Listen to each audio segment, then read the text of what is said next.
Before you make a costly mistake in choosing between the local breed and the foreign breed of goats, let's compare the facts in terms of productivity, adaptability, and return so we can choose smartly for our tropical condition like Nigeria.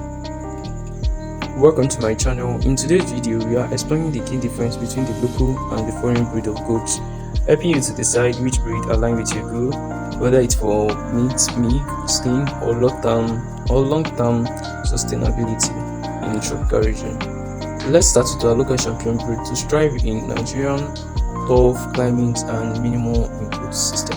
So the first on the list is the West African drought, which we call the WAD. So they are small in size, they have short leg and strong immune system. They are also excellent resistance to heat, humidity, and disease. And they are highly tolerant, so they thrive on native grass and crop residue. But in terms of meat production, they are low in meat production. They are also low in milk yield also, but that's based on what you feed them with. But dependable for small holders, rural farmers, low budget operation.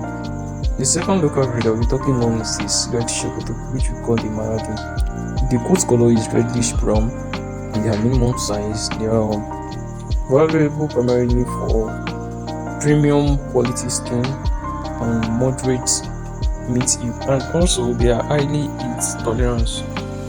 The third that we're talking on is the Saanen goat. They are tough frame, long leg, and they are good for meat production. Also, they are adaptable to nomad grazing. We mostly find them in northern part of Nigeria. Let's look at some of the most widely adopted foreign breed of goats introduced for enhanced meat or dairy production. The first on the list is the Boer goat.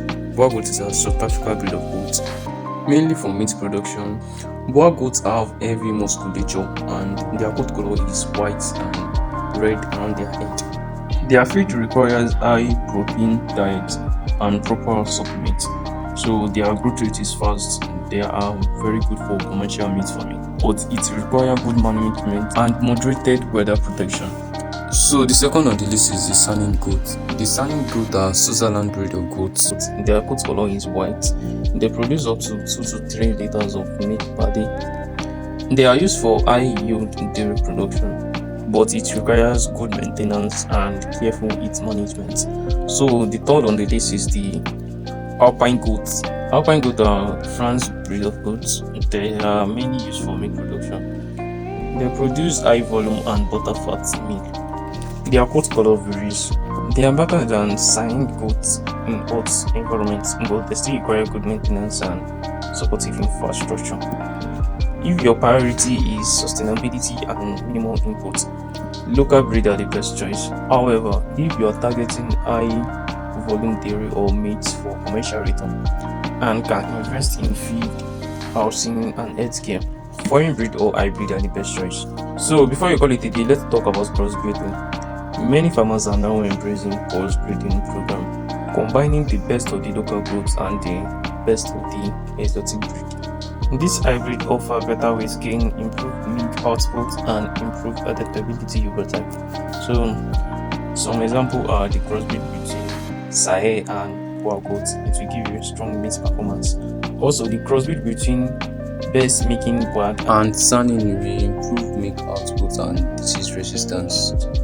Before you invest in any breed, you can do some research, like consider your local environment, the available feed source, water access, and the purpose of production, whether it's for milk, meat, or skin. If you find this video helpful, give this video a thumb up and subscribe. Also, let us know which breed you prefer in the comment section. Thanks.